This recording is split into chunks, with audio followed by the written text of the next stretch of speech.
You've been in this community for a long time. And when you see something like this, what does that make you feel? Yeah. Well, man, my heart has been really heavy, grieved. I've been in Tampa now for over 2 decades, and I've never seen, any kinds of acts of looting or things like this before, and especially on the same exact street that my church is located. And we do a lot of work here in the community, and we partner even with a lot of these businesses. And so our neighborhood and this area has been making a lot of progress in the last few years, and this definitely is a challenging moment. Is it a step back? I think temporarily, yeah, let's be real. When you see stuff like this, it is temporarily a step back, but I think that it could be a catalyst to maybe we step back 2 steps, but this may be a catalyst for us to jump forward 4 steps and really begin to address some of the systemic things. Like, we're doing that, but maybe not at the rate that we could or should. And so I think this is going to help speed some of that stuff up. We really want to redevelop this area. It's called Uptown now. It's an innovation district. I have the honor to sit on the advisory board. I'm the vice chair specifically over community engagement. So I have a real heart for this area and have a lot of relationships here. But there's a lot of work to be done. You mentioned your church. Crossover Church, it's like a mile from here. Not even a mile from here. Yeah. And your church is a lot of mixed race people. You've got a lot of white people, you got a lot of black people. Tell me, describe your church. What does it look like on a Sunday morning when you walk in the doors? Yeah, Crossover Church is multi-ethnic, multi-generational, multi-class. And specifically that last one, I think, is one that can be the most challenging, and you don't see that in many churches. And we have a lot of people from right here in the neighborhood, 33612, but then we have people that drive from other parts of the city, from the suburbs. I mean, we even have people that come to our church from Kissimmee and, Newport Richey and Bradenton and Lakeland, and from like all over the place, because it's such a unique experience. Do you feel accepted by the African American community because of your work here? Absolutely. Yeah, a lot of our staff is super diverse. I grew up in Philly in a diverse environment, and so for me, that's hip hop generation. That's second nature. I wouldn't want to have it any other way. So our church has always organically been diverse. But as we grew, we become very intentional with some elements of that as well, to give everybody a voice. The topic of allyship came up this morning. What's it mean to be an ally? How can you become an ally? When you hear the word ally, what does that mean to you? Yeah, to me, the word ally, it means that I'm gonna fight for you. I'm gonna stand up for you. I'm gonna have your back. I'm gonna use whatever connections or resources or platform I have to also help you and bring you along in that journey as well. Just like Jesus said, love your neighbors, you love yourself. That's what an ally is. More than a friend. Yeah. How would you differentiate the two? So I'd say a friend might be somebody that you have a relationship with. An ally would be maybe somebody that you actually work with and you're engaged in doing something, whether that's work in the community or a business relationship, or it's somebody that you're helping their cause move forward. Yeah. Do you feel like now more than ever, the African American community needs allies? Absolutely. Yeah. Absolutely. I mean, there's been systemic injustice that's going on, for hundreds of years in our country. And have we made progress? Yes, but obviously all the things that we've seen on the news over the last few weeks, and people have experienced this in their real lives, we got a long ways to go, and it's not okay. And it's long overdue that everybody in this country, specifically African Americans, black people, black lives do matter. And so I know there might be some people out there that they can quickly respond with the typical all lives matter. Like, we get that. All lives matter. We're all made in the image of God, the Imago Dei. But people that are African American and black and darker skinned, they haven't been valued the same way that many lighter skinned people have been. So that's what the whole comment, that's what the whole hashtag is about, and so, Jesus went after the one, and left the 99. It's like, so right now, the one can be these people that are being oppressed and being discriminated against. And so I think, the church and people that have a relationship with God, we got to wake up and realize, these are our brothers and sisters, they're our allies, and we got to help, we got to speak up, we got to help change systems and policies and all those things. Conversations you've been having with the black members of your church, do they want to hear more from you? Do they want you to just listen? What's it been like the last week in your church? Yeah. I think it's been both. I think, first of all, there's a respect and a relationship there. My church is probably about 40 to 45% African American and probably about 30% Hispanic. And so we're majority minority. And so I think there's a relationship that's already there. There's a trust that's already there. So they want to hear some of the things I have to say. And they're happy and excited that someone that's not African American is speaking up and using my voice and my platform as well. At the same time, the other part of it is, there's a lot of moments where I listen. I don't have some of the same experiences that they've had. In my life, I've experienced some discrimination at some different moments. I've been profiled that I'm Hispanic or I'm Middle Eastern. When I travel and stuff, I've went through some of those things. But I know that some of the things I've went through pales in comparison to some of the stuff that they've went through. And so, you just got to learn to, at moments, sit back and listen. And so one big thing that we've been talking about at our church is listening and lamenting. And in our culture, we're not always very good at lamenting. And we see that's kind of an ancient biblical practice where if somebody was going through something, a friend or an ally, if they, someone died or they went through something or a sickness or what, their allies would come and lament with them. And literally, that might just be them sitting there with them and being present, listening, praying, crying, hand on the shoulder. And in our fast-paced culture, we're not very good at lamenting and slowing down. And I think this is definitely a moment we got to lament. Well, Romans chapter 12, weep with those who weep. Is it not enough, in your opinion, to say, I'm thinking about you, I'm praying for you even? Yeah. Is that not even enough sometimes? Action has to come with it? Absolutely. So I'd say the order kind of is, first of all, you gotta pray and listen. Second of all, we gotta speak up, use our platform, use our privilege, use our position, whatever that looks like for you. We all have somewhat of a platform and influence, right? But that's not enough. So it can't just be, I'll pray for you and I'll put the hashtag up and put a post up. Like, that's good.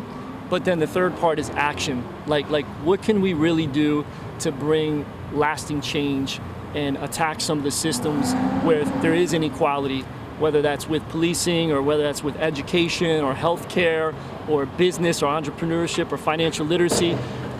There's so many communities of color that are so far behind other communities, white communities.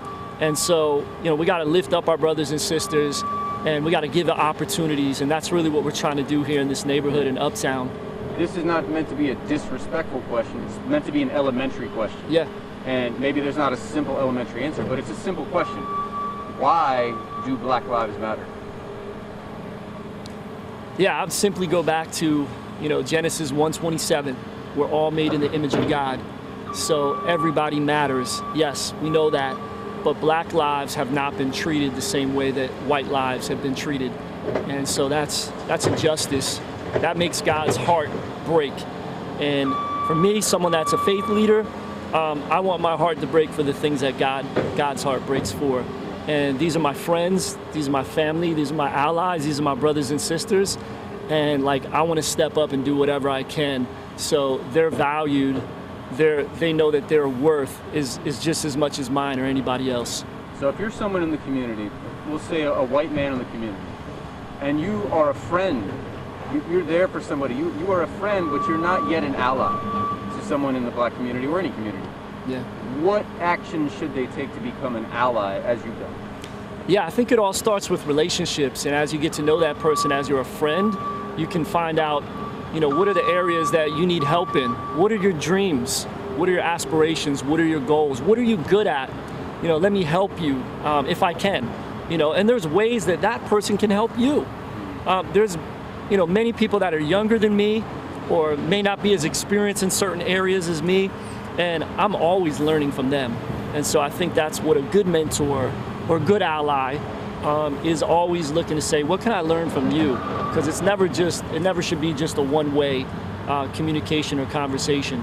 And so I think once you get to see what those things are, to say, man, I can help you with this. Oh, I have a connection for you here. Oh, I can give you some advice in this. I want to see you win, so let me talk to you about this. I think you become an ally when you really have their back and you're investing in them and you're pouring into them.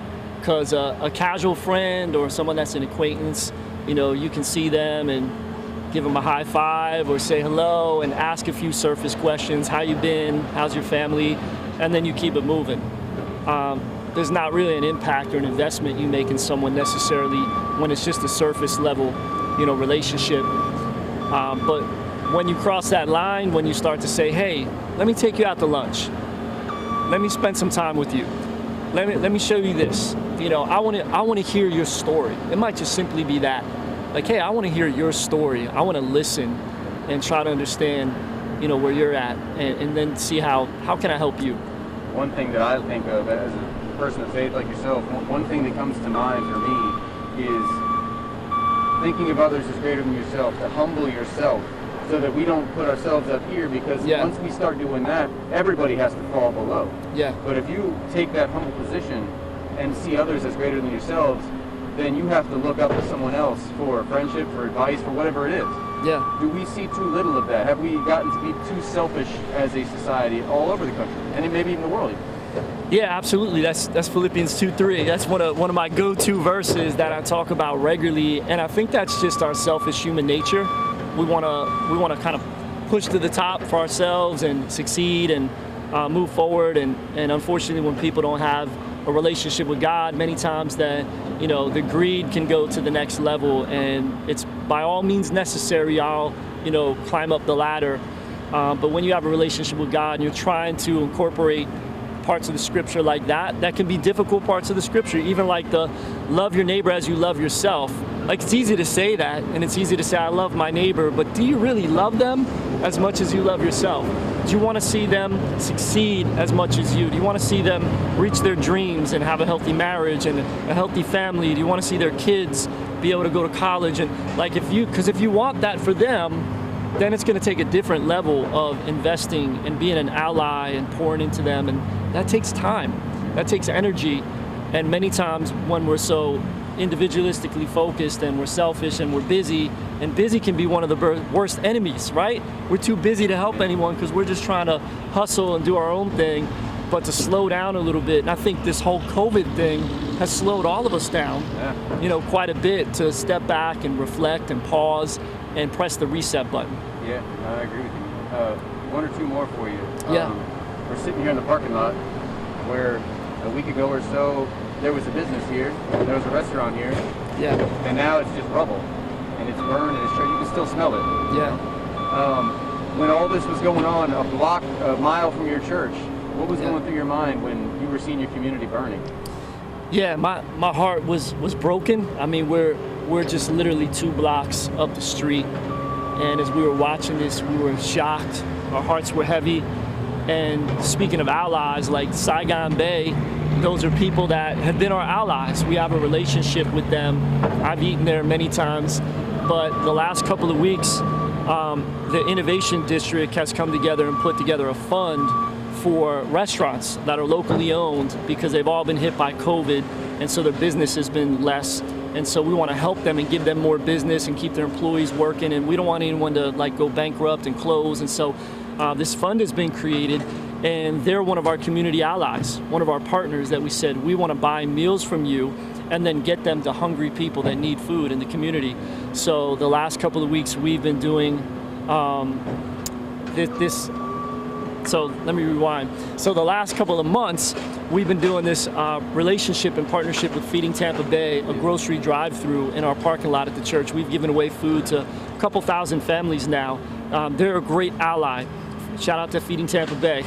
And then with this new restaurant thing that we've done with the Innovation Partnership and the Cell Lab, we just said, hey, why don't you guys just come? We have hundreds of families come through every Friday. They'll get their groceries, and then we can give them a hot meal. So the last couple of weeks, we've been partnering with Saigon Bay to buy hundreds of meals and then giving them to families in the community that need them. So to us, that's a win-win. So last Friday, hundreds of meals were cooked right there in that restaurant and given to families in need in this community, and then Saturday it burned down. So yeah, my heart was broke. Yeah. When you look at it now, what's your hope for the future? So of course, my hope for the future is is rebuilding, and rebuilding even stronger. And I think this has been a wake-up call for our community that there's a lot of need here, and we got to begin to address it in new ways and really become allies with more people in this community that are hurting, that need opportunities, that need even economic justice. A lot of people are just frustrated. And then I think on top of that, it's just the COVID thing has just magnified the problems that were already there. And so I think it was almost like this perfect storm that just took place. And we see it happening in cities all over the country right now. Yeah. Another verse that keeps coming to mind for me is be slow to speak, be quick to listen, slow to become angry. I didn't get the order right, but you know what I mean? Yeah, no, I got you, man. That verse to me is important because if you get them out of order, or if you are too quick to speak, or Yeah. you're too quick to become angry, and you don't listen, or you're too slow to listen, that causes unrighteous anger. And I think that Yeah. really could lead down the path of something you don't want to get into. Yeah. And I think that when you have conversations like this, and you talk about being an ally and a representative in your community, you can start to move towards being slower to become angry and quicker to listen. Is that what you've seen in your community? If you try to live by that simple command, you'll see a lot of these problems wash away a little bit. Yeah. And that's from James chapter 1. It's funny because I just preached on that 2 Sundays ago. You did? Yeah. We're doing a series right now on the book of James, and it's called Not Everything You're Counting Counts. Because we see in our culture right now, everybody's counting stuff. They're counting the death toll. They're counting the infection rate. They're counting the unemployment numbers. People are counting their feelings, their faith, their freedoms, right? People are counting on the government. They're counting on the CDC. So a lot of times we end up counting on the wrong things, or the things that may not matter as much as we really think. And that's incredible wisdom from James, because many times we get those exact things out of order. We're quick to speak, right? We're slow to listen, and we're quick to get angry. And a lot of that, again, it goes with our human nature. But if we lean in and, we try to follow the scripture, it can absolutely change, the narrative.